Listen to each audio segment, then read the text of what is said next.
Corintios capítulo 11. Primera de Corintios capítulo 11, verso 23 al 26 le vamos a dar lectura.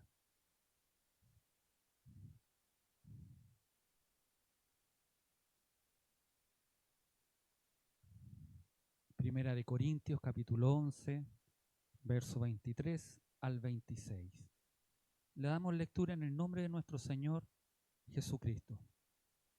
Porque yo recibí del Señor lo que también os he enseñado, que el Señor Jesús, la noche que fue entregado, tomó pan y habiendo dado gracias lo partió y dijo: tomad, comed, esto es mi cuerpo que por vosotros es partido. Haced esto en memoria de mí. Asimismo, tomó también la copa después de haber cenado, diciendo: esta copa es el nuevo pacto en mi sangre. Haced esto todas las veces que la bebiereis en memoria de mí. Así pues, todas las veces que comiereis este pan y bebiereis esta copa, la muerte del Señor anunciáis hasta que Él venga. Amén. Tome su asiento.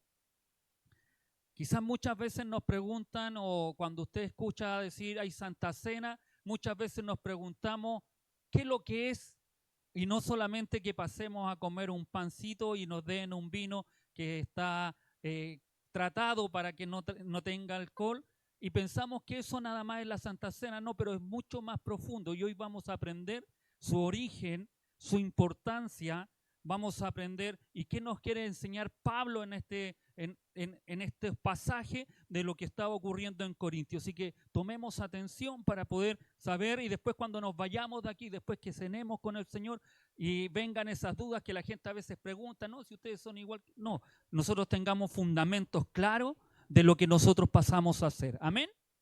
¿Le parece? Bueno, al que no le parezca, no puedo hacer nada. La Santa Cena es una ceremonia religiosa que se considera una evidencia visible de la gracia de Dios, llamada y comúnmente usted y yo la conocemos como sacramento.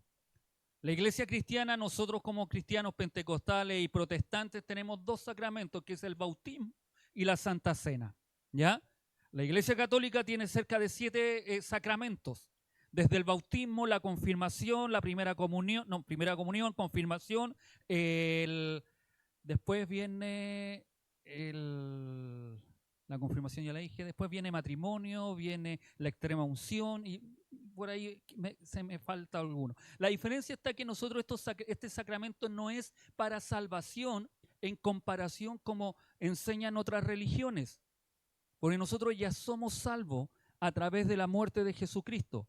Y eso es lo que nosotros debemos tener claro. Yo no me bautizo o no tomo la Santa Cena para ser salvo porque yo ya soy salvo. Amén. Y no solo es un sacramento, sino que también es un mandamiento entregado por nuestro Señor Jesucristo. Es un mandato, es una orden que debemos nosotros hacerlo. Esta se celebra en muchas iglesias cristianas, especialmente en las iglesias protestantes y católicas. Es un acto de adoración y conmemoración de la última cena de Jesucristo con sus discípulos antes de su muerte y resurrección. Amén. El origen, la Santa Cena tiene el origen en la última cena de Jesucristo con sus discípulos, que se encuentra en los evangelios de Mateo, Marcos, Lucas y Juan. En los 4 evangelios, más en Corintios, se encuentra lo que es la Santa Cena en sí, que la instituyó, cómo se instituyó, los elementos que actúan en esta Santa Cena. Todo eso se encuentra en estos pasajes bíblicos. Pero en el caso de Jesús, que instituyó la Santa Cena, lo hizo como una ordenanza, ¿ya? Usted sabe lo que es una ordenanza, ¿cierto? Es algo que está estipulado y se debe hacer de esta forma, de esta manera, y debiera ser así siempre. Eso es una ordenanza. Y la Santa Cena es una ordenanza que usted y yo debemos hacer constantemente. Cuando se llame, se invite, nosotros debemos participar. En Lucas, capítulo 22, del 7 al 20, y en Juan 13, del 1 al 17, se describe cómo Jesús reunió a sus discípulos en el aposento alto, ¿se recuerda? A celebrar la Pascua judía. Desde una Pascua judía se pasa la Santa Cena, ¿ya? Para que se tenga esa relación. Durante la cena Jesús tomó, aparte de después de haberle lavado los pies a sus discípulos, después tomó el pan y el vino y los identificó como su cuerpo y su sangre, que serían entregados por la salvación de toda la humanidad. Amén. Después de la cena, Jesús estableció un mandamiento para que sus discípulos repitieran este acto en memoria de él. Desde entonces la Santa Cena se ha convertido en una práctica central en la mayoría de las denominaciones cristianas, recordando la muerte y resurrección de Jesús, celebrando su presencia en la vida de los que participamos. Si hay algo que nosotros debemos tener claro, que esto, el pan y el vino, es un simbolismo, ¿ya? No es que esté como otras religiones enseñan que no, es el cuerpo presente y la sangre presente de Jesucristo. En el tiempo que vimos cuando vimos el libro de los Hechos y la Escritura hablaba de la comunión, que compartían las mismas cosas y celebraban la cena del Señor, para muchas personas que no creían en Cristo, para los paganos de la época, los gentiles, decían que los cristianos eran una clase un poco rara, porque se reunían a comer y a tomar la sangre de Jesucristo. Y ellos pensaban que era literal, ¿ya?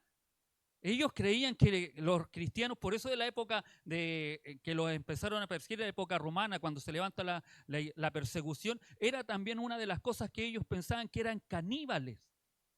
Porque como cristiano, cuando no hay conocimiento, no, es el cuerpo de Cristo y la sangre de Jesucristo. Entonces ellos pensaban y no, es un simbolismo, estos elementos simbolizan el cuerpo y la sangre de Cristo. Amén. No podemos desconocer que en el Antiguo Testamento no había una celebración de Santa Cena. Lo que sí existía era la celebración de la Pascua, que era una de las festividades más importantes del judaísmo y tenía relación directa, sí, con la Santa Cena. Esta Pascua se hacía una vez al año y se celebraba, esta Pascua judía se celebraba por la liberación que hizo Dios del pueblo de Israel de Egipto. Por eso se dice que el origen de la Santa Cena es compartido con la Pascua judía, porque la Pascua judía se hacía constantemente todos los años. Y cuando se celebra esta Santa Cena, cuando Cristo la instituye, esta Santa Cena, dice, háganlo en memoria de mí, y cuantas veces fuese necesario o pudieran practicarlo o hacerlo, ya no fue como era la Pascua judía una vez al año, sino que podía ser más veces. Y ellos, de hecho, los corintios lo hacían constantemente, aunque se desvirtuó lo que era algo solemne, lo que era algo sublime, lo que para nosotros debiera ser algo santo, algo puro. Se desvirtuó en ese tiempo y a veces nosotros también desvirtuamos este hecho que nosotros hacemos. La Pascua judía conmemora la liberación del pueblo de la esclavitud en Egipto, mientras que la Santa Cena conmemora la liberación de la humanidad del pecado y la muerte a través de la muerte y resurrección de Jesucristo. Si hay algo que nosotros conmemoramos, también es liberación. Porque si no hubiese sido por esa sangre y ese cuerpo puesto en el madero de la cruz, nosotros no tendríamos liberación del pecado. Entonces, cuando nosotros celebramos la Santa Cena también, al igual como lo hacía el pueblo judío, cuando ellos celebraban la Pascua, no nos olvidemos lo que sucedió en Egipto cuando murieron los primogénitos y Dios mandó que pintaran los dinteles de la puerta y que el ángel de la muerte iba a pasar y donde viera la sangre, iba esa familia o ese primogénito iba a seguir viviendo. Y lo maravilloso es que en la Santa Cena, la obra de Jesucristo representa eso en cada uno de nosotros. La liberación del pecado, la libertad de la ira de Dios, porque la ira de Dios no va a caer sobre nosotros cuando nosotros, usted y yo, aceptamos este regalo precioso que Cristo hizo en el madero de la cruz. Y cuando Dios nos ve y nos ve a través de Jesucristo, usted y yo somos justificados, somos perdonados. Dios no nos mira, si nos mirara directamente a nosotros, no vería nada bueno. Nos hacemos los buenos, nos hacemos los que no hacemos nada. Pero si nos mirara a Dios directamente nos consumiría. Pero como no nos mira, es decir, cuando mira, ve a Jesucristo que nos está cubriendo con su sangre y somos declarados sin culpa, sin pecado. Amén. Jesús es considerado por la Biblia como el Cordero Pascual, que se sacrificó por la salvación de la humanidad, al igual que el Cordero Pascual judío, que es un símbolo de la liberación y la protección divina que se realizó en Éxodo capítulo 12 del 3 al 7. Usted si gusta lo ve después en su hogar. A veces algunos o piensan, no, yo no voy a tomar la Santa Cena, no, y se nos olvida que al tomar el símil del pueblo judío, todos los israelitas debían participar de la cena o del cordero pascual que se sacrificaba. Todo judío tenía que hacerlo. Y de hecho las indicaciones en el Antiguo Testamento son muy claras, que no podía ser un cordero y da algunos ejemplos cómo debiera ser.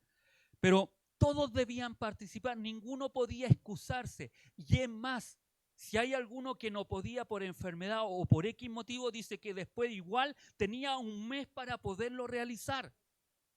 ¿Qué nos indica esto? Que cada uno de los que decimos llamarnos cristianos debemos celebrar la Santa Cena.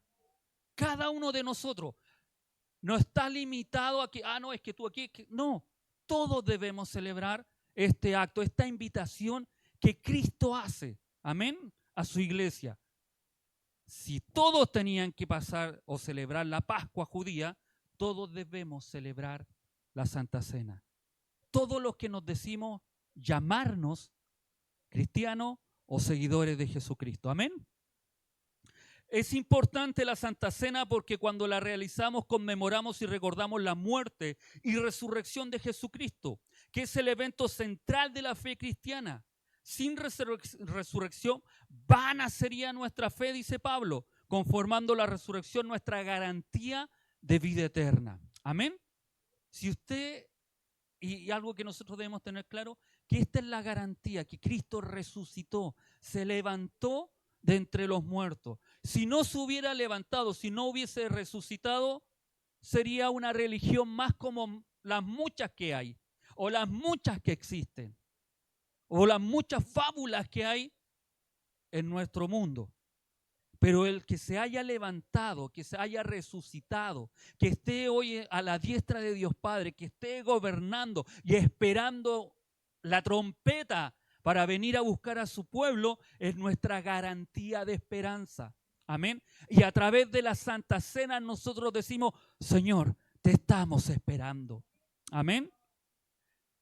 También es un símbolo de unión de nosotros los creyentes con Cristo y con otros creyentes, donde se muestra la gracia de Dios al recordar el amor de Dios que tuvo por la humanidad. Si no hay algo que es más maravilloso que Dios a través de este gesto, de este acto, nosotros recordamos su amor, su misericordia, su bondad por cada uno de nosotros. Por último, la Santa Cena es una fuente de fortaleza espiritual para cada uno de nosotros los creyentes, ya que nos recuerda la presencia de Dios en nuestras vidas y es en el simbolismo de los elementos de la cena. Sabemos que Cristo está presente. Amén.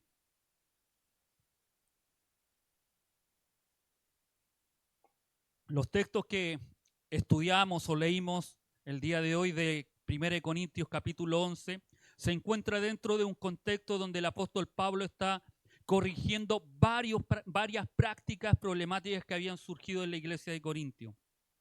Corintio, al ser una ciudad cosmopolita y una importante ciudad portuaria, conocida por su diversidad cultural, su comercio próspero y también por su reputación de inmoralidad, la iglesia en Corinto reflejaba esta diversidad y luchaba con todas estas influencias culturales que chocaban con las enseñanzas del evangelio. Si hay algo que había en ese lugar, era algo cosmopolita. Yo siempre he dicho que a veces Calbuco, no en la inmoralidad, sino que Calbuco por todo el comercio, se parece a Corintio.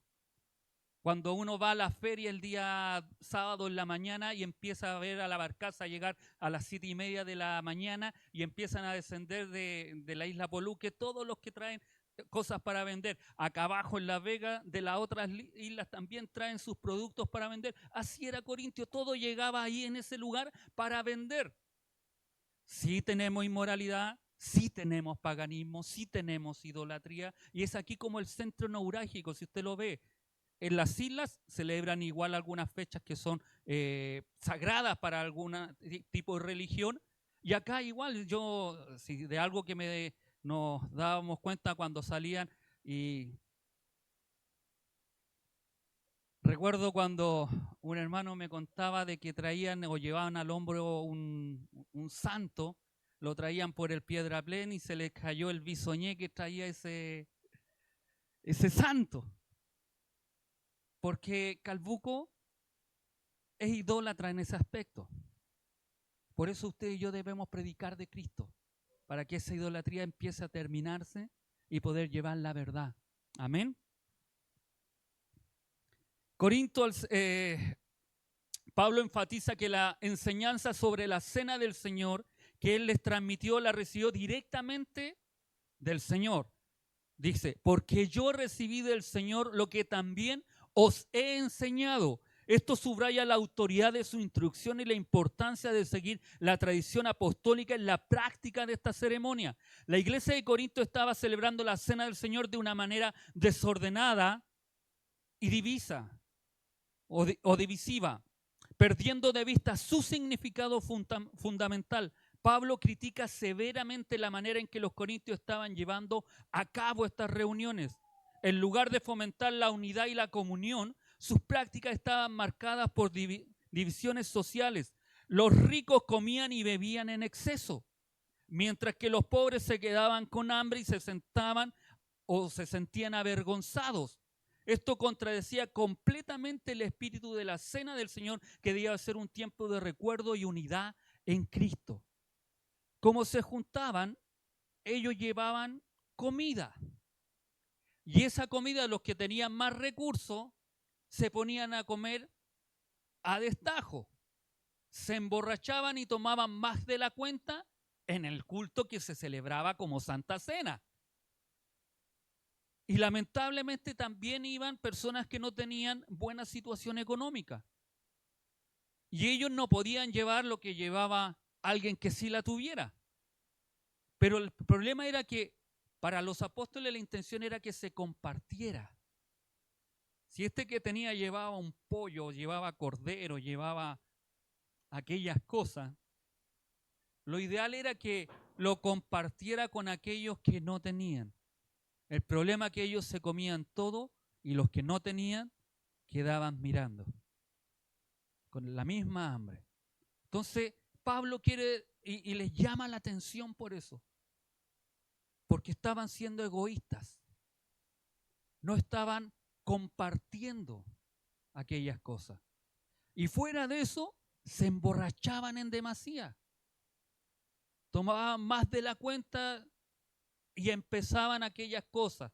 Las inmorales que existían en Corintio se empezaron a manifestar dentro de la iglesia que Cristo había lavado a precio de sangre. Se empezó a caer en aquel exceso. Por eso no es bueno caer en los excesos. Por eso no es bueno hacer cosas que realmente a usted y a mí nos van a desviar el día de mañana. Se va a ver perjudicada, en este caso se vio perjudicada la familia, se vieron perjudicada la iglesia de Corinto. Por eso Pablo llama la atención y dice, no, esto no está bien, esto no lo deben hacer. Y él empieza a enseñar de una forma correcta, con la instrucción. Por eso dice, porque yo recibí del Señor lo que también os he enseñado. Es decir, Pablo está diciendo, como lo recibí del Señor, yo se los enseño a ustedes cuál es la forma correcta. Amén. Pablo señala que el actuar de esta manera de los corintios no estaban discerniendo el cuerpo del Señor. Versículo 29 dice que ellos no estaban discerniendo, sino que al contrario, ellos estaban deshonrando el cuerpo de Cristo, ya que estaban trivializando Es decir, quitándole la importancia al sacrificio de Jesucristo en la cruz. Y esto es terrible cuando usted y yo le quitamos el peso de importancia que tiene la sangre en la cruz. Cuando nos da lo mismo. Cuando se nos invita, yo los felicito por llegar un día con lluvia, frío, helado afuera, acá está calentito, y llegar porque hoy cenamos con el Señor. Porque cada vez que la iglesia invite a cenar, nosotros debiéramos estar. Amén. Pero estos estaban minimizando, no dándole la importancia al sacrificio de Jesucristo en la cruz. Amén. Y eso es peligroso, porque eran personas que estaban reuniéndose constantemente, que estaban compartiendo constantemente, que estaban escuchando palabra constantemente, pero igual estaban cayendo en aquella herejía, no dándole importancia al Evangelio, no dándole importancia a la muerte de Cristo. Por eso es tan importante y hay que hacer un llamado, que un Evangelio sin cruz, sin Cristo, no es evangelio. No es buena noticia. La buena noticia que usted y yo tenemos es a través de Jesucristo y que Él murió y resucitó por la humanidad. Amén. También estaban mostrando desprecio por los miembros más necesitados que de la iglesia, que también formaban parte del cuerpo de Cristo. Incluso menciona que algunos en la iglesia de Corinto se habían enfermado e incluso habían muerto como resultado del juicio de Dios por participar de la cena de manera indigna. Esto subraya la seriedad con la que debían tomar este sacramento. Por eso es importante que cada vez que nosotros pasemos a cenar, sepamos lo que estamos haciendo. Amén. Sepamos que reconocimos, que aceptamos, que sabemos que Cristo murió por nosotros. Pablo, al recordarle la institución de la cena que fue realizada por Jesús mismo, busca corregir todas estas prácticas y restaurar la reverencia y la unidad que debían caracterizar esta importante observancia cristiana.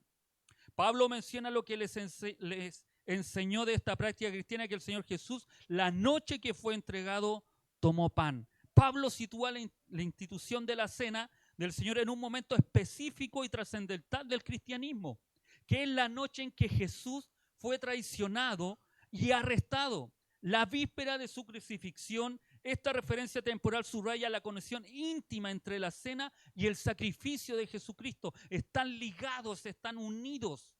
La frase fue entregado hace alusión a la traición de Judas, pero también al plan divino por el cual Jesús se entregó a sí mismo por la humanidad. Tomó pan, dice, y este es el primer acto simbólico que Jesús realiza. El pan era un alimento básico en la cultura judía y representaba la provisión de Dios. Y esto es maravilloso porque podemos ver cuando Cristo dice, este pan simboliza mi cuerpo. Es la provisión que Dios hace a la humanidad. Los judíos sabían lo que significaba el pan. Sabían lo que era la mantención, la provisión. Durante 40 años ellos vivieron con el maná del cielo que descendía. Y cuando Jesucristo en Juan 6 dice, yo soy el pan de vida, el pan que descendió del cielo para dar vida a aquellos que están perdidos. Eso es lo que le está diciendo, eso nos está diciendo con el pan. Ese pan que usted y yo comemos simboliza ese acto glorioso de Jesucristo, el Redentor, el Creador de todas las cosas, vino a entregarse por amor, vino a morir por amor. Y eso le está diciendo, tomó pan y después de dar gracias, este es el acto de acción de gracias, en griego es eucaristesas, de donde proviene la palabra Eucaristía. Es significativo, Jesús agradece a Dios por el pan, pero en un contexto más profundo también implica agradecimiento por el plan de redención que está a punto de cumplirse a través de su sacrificio. Lo que iba a suceder con ese pan, lo que iba a pasar al quebrarlo, al hacerlo triza, su cuerpo, Está diciendo, ese es el plan que Dios ideó para salvar a la humanidad. Entonces, cuando usted coma el pan, cuando yo como el pan, cuando comemos ese pan que simboliza a ese Cristo que vino, que descendió, que no solo recibió los latigazos, que no solo recibió los golpes, que no solo fue herido, sino que también descendió del cielo para ponerse en propiciación, para que usted y yo no nos perdamos, sino que al contrario heredemos la vida eterna. No es solo que comamos el pan, no es solo las heridas que fueron causadas ese pan, ese quebrantamiento, sino también es reconocer que Dios creó un plan perfecto para que usted y yo no nos perdamos, sino que al contrario, heredemos vida eterna. Amén. Dice la Escritura que lo partió. La acción de partir el pan simboliza el cuerpo de Jesús que sería quebrantado, herido y sacrificado en la cruz por los pecados de la humanidad. Y dijo, este pan es mi cuerpo que por vosotros es entregado. Esta es la declaración central de Cristo sobre el significado del pan, donde se identifica el pan partido con su propio cuerpo que sería entregado, es decir, ofrecido en sacrificio por vosotros, por el bien de toda la humanidad y de cada uno de nosotros. Y después Pablo agrega, haced esto en memoria de mí. Esta es la instrucción directa de Jesús a sus discípulos y por extensión a todos los que le siguen a lo largo de la historia. La cena del Señor no es simplemente una comida, sino un acto conmemorativo. Al partir el pan, los creyentes debemos recordar lo que Jesús hizo por cada uno de nosotros a través de su muerte en la cruz y el significado de su sacrificio para el perdón de los pecados y la reconciliación con Dios. A través de ese gesto, de ese acto, de ese partimiento, usted y yo somos reconciliados con Dios. Amén. Asimismo, de la misma manera, estableciendo un paralelismo directo con lo que Jesús hizo con el pan, sugiere que la acción con la copa tiene la misma importancia y significado similar. Tomó también la copa después de haber cenado. Este detalle temporal indica que la acción con la copa tuvo lugar después de la comida, o la comida ya había terminado, mostrando cómo sucederían los acontecimientos. Primero su cuerpo sería quebrantado y partido, cargaría nuestros pecados y luego vendría el derramamiento de su sangre por nosotros.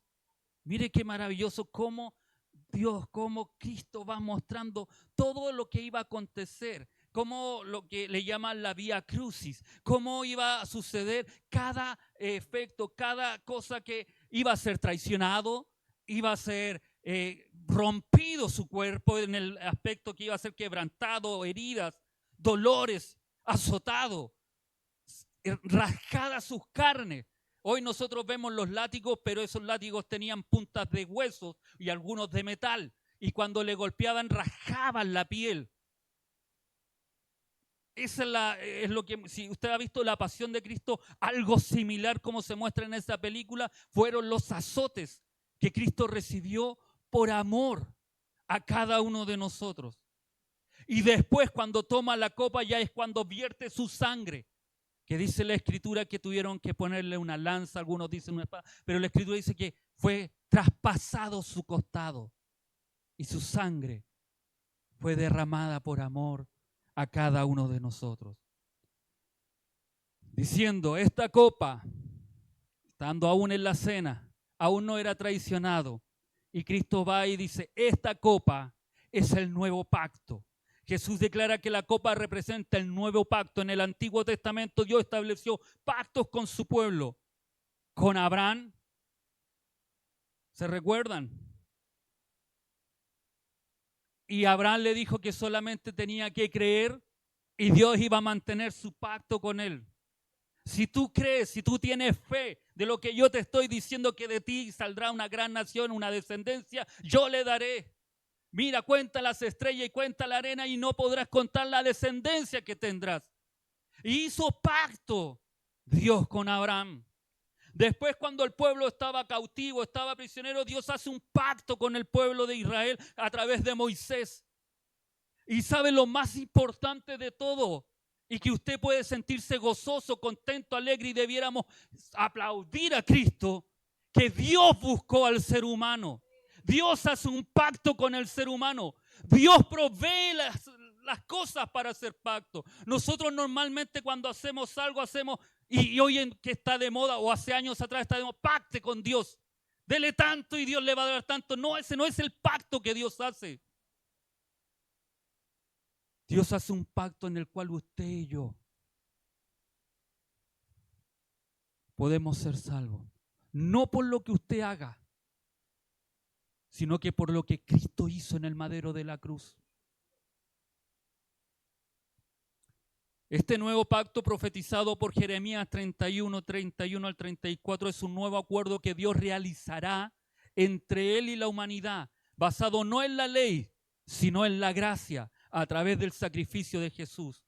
Jeremías dice: he aquí que vienen días, dice Jehová, en los cuales haré un nuevo pacto con la casa de Israel y con la casa de Judá, no como el pacto que hice con sus padres el día que tome su mano para sacarlos de la tierra de Egipto. Les entregó las leyes, ellos debían hacer y continuamente sacrificar corderos hacia Dios. Ese era el pacto que tenían la antigua ley. Porque ellos invalidaron mi pacto, aunque fui yo un marido para ellos, dice Jehová. Jehová se estaba quejando ahí con Jeremías, o le estaba diciendo: yo no fallé. Los que me fallaron fueron ustedes. Eso le está diciendo Jeremías. Yo fui un marido. Cumplí. Pero ustedes no. Veamos lo que dice el 33. Pero este es el pacto que haré con la casa de Israel después de aquellos días, dice Jehová. Daré mi ley en su mente. Mire, ¿qué aprendíamos hace unos estudios atrás? Que Dios cambia nuestra mente, nuestra conciencia, y la escribiré en su corazón. Y yo seré a ellos por Dios, y ellos me serán por pueblo. Mire qué maravilloso. Ya no iba a estar que ellos cumplieran una ley, sino que la ley iba a estar escrita en nuestra mente y en nuestro corazón. Y no enseñará más ninguno a su prójimo, ni ninguno a su hermano, diciendo: conoce a Jehová, porque todos me conocerán, desde el más pequeño de ellos hasta el más grande, dice Jehová, porque perdonaré la maldad de ellos y no me acordaré más de sus pecados. Los fariseos enseñaban que debían cumplir la ley, los judíos metían a la gente que tenían que cumplir la ley. Pero Dios dice que no, eso no va a ocurrir nunca más, porque Él va a guardar, Él quiere guardar su ley, sus preceptos, sus principios, sus normas, sus ordenanzas en nuestra mente y que bajen a nuestro corazón. Porque de nada nos sirve tener conocimiento guardado acá si no lo bajamos acá. Podemos llenarnos de conocimiento, como hay un sinfín de personas que tienen mucho conocimiento y tienen más conocimiento que usted y que yo, a lo mejor, de las cosas de Dios o de lo que es Dios. Pero su corazón está lejos de Dios porque no ha bajado ese conocimiento acá. Por eso es importante que lo poco o mucho que usted pueda saber, lo pueda bajar acá. Sabemos que no hay que mentir, pero mentimos. Sabemos que no hay que hablar, pero hablamos. Sabemos que no hay que robar, pero robamos. Y siga usted un sinfín de cosas que Dios nos dice que no debemos hacer para no dañar nuestro corazón y nuestra vida, y no solo nuestra vida, sino que algo más importante. Cada vez que tú y yo pecamos, ¿sabes cuál es la relación que más se rompe en eso? Es mi relación con Dios. A veces nosotros pensamos que le hacemos daño al de al lado, al de allá o al de acá. Sí, se lo hacemos, pero el daño más grande y más profundo que hacemos es en mi relación es en mi intimidad con Dios. Con Dios. Cuando tú y yo fallamos, al primero que defraudamos es a Dios. Por eso es tan importante que tú y yo podamos tener esta ley que Dios quiere poner en nuestros corazones para que Él pueda. Y lo maravilloso que concluye ese verso 34 diciendo, Él perdonará nuestros pecados y se olvidará. Él es Dios. Él es Dios. Si yo lo limito a mi pensamiento, muchos de nosotros a veces cuando nos fallan, cuando nos defraudan, no olvidamos. No sentimos de perdonar. No siento de perdonar. No, yo pido disculpas. No siento de perdonar. Pero este Dios tan grande, hermoso, maravilloso, nos perdona y nos acuerda de que le fallamos. Por eso digo que hay que darle gracia, honor, tributarle a Él toda la honra, toda la gloria. Porque yo, un vil pecador, Él me perdonó. No valiendo nada, Él nos perdona y nos limpia. Y nos da la oportunidad a diario de arrepentirnos. Hijitos míos, si alguno ha pecado, abogado tenemos con Jesucristo.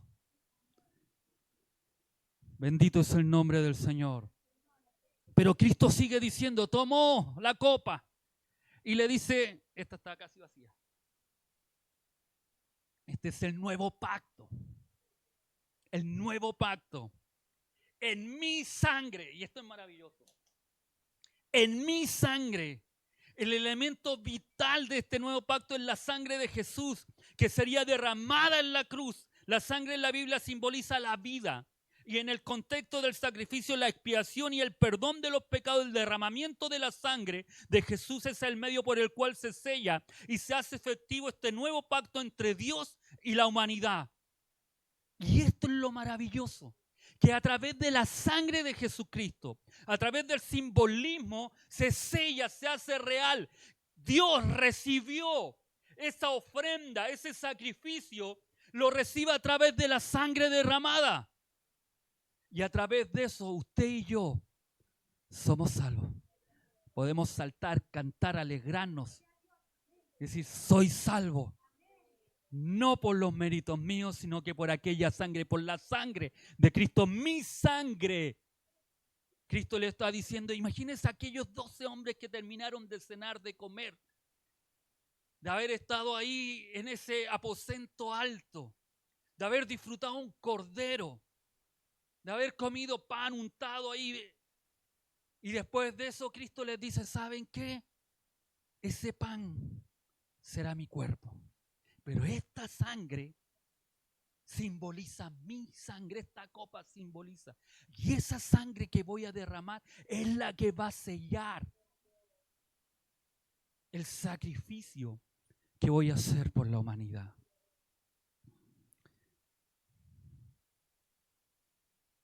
Pero ese sacrificio se hace manifiesto cuando reconocemos nuestros pecados, nos arrepentimos y aceptamos este precioso regalo que Dios nos otorga solo por su bondad y misericordia. Es ahí cuando se manifiesta este regalo glorioso para cada uno de nosotros. ¿Dios da vida eterna? Sí, da vida eterna. ¿Qué es lo único que yo debo hacer?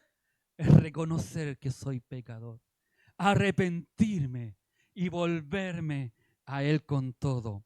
Hacer esto todas las veces que bebáis en memoria de mí, al igual que con el pan Jesús da un mandato para que los creyentes repitamos la acción de beber de la copa en su memoria. La frase todas las veces que la bebáis sugiere una repetición regular de esta práctica como un acto de recuerdo continuo de su sacrificio y del nuevo pacto establecido por su sangre. Así pues, todas las veces que comieres este pan, y bebieres esta copa, ambos elementos, el pan y la copa, son inseparables, están unidos, ligados al sacrificio de Cristo y a la necesidad de cada uno de nosotros. Recordemos continuamente su muerte redentora hasta su regreso, hasta que Pablo enfatiza que la repetición de comer pan y beber la copa no es un acto vacío, sino que tiene un significado profundo. La muerte del Señor anunciáis. Este es el propósito principal de la cena del Señor. Al participar de los elementos, los cristianos proclamamos y anunciamos la muerte sacrificial de Jesús. No es solo un recuerdo pasivo, sino una declaración activa de la obra redentora de Cristo en la cruz. Cada vez que nosotros participemos, vengamos contentos, alegres. Como dijo uno el día martes que llegó feliz allá afuera, llegué, y saltaba porque había llegado. Cevita, ¿dónde está Cevita? El martes vivimos lo que tú estabas pidiendo en el retiro del coro, porque un hermano se bajó de su vehículo y allá afuera se puso a gritar, llegué. Contento porque había llegado a la casa del Señor. Feliz porque había llegado a alabar al Cordero de Dios. Cuán contentos nosotros debiéramos venir hoy día a poder compartir la cena del Señor. Gracias, Señor, por la oportunidad que me das de poder conmemorar tu muerte, tu sacrificio, que solamente lo hiciste por amor a cada uno de nosotros. Y dice la Escritura, no solo que anunciamos la muerte, sino que hasta que Él venga. Esta cláusula le da una dimensión escatológica a la cena del Señor. Indica que esta práctica tiene una duración limitada. Va a ser limitado. Tiene un término que va a terminar. Van a haber después años que los años van a correr acá, pero nosotros ya no se va a hacer real. No se va a realizar esta Santa Cena, porque estaremos cenando con el Cordero de Dios en las bodas del Cordero. Tiene un comienzo, como ya vimos, cuando se realizó extendiéndose hasta la segunda venida del Señor. Es un recordatorio constante de la esperanza cristiana en la consumación final de la redención, manteniendo siempre viva la esperanza de su regreso y la consumación de todas las cosas. Si hay algo que nos debe animar, fortalecer la cena del Señor, es que esto terminará. Pero mientras la podamos tener, disfrutar, mientras podamos cenar con el Señor, gocémonos, porque esto nos recuerda que todo esto terminará y un día estaremos con el Señor en su presencia. Amados hermanos, vamos a cenar con el Señor. Vamos a darle gracias al Señor.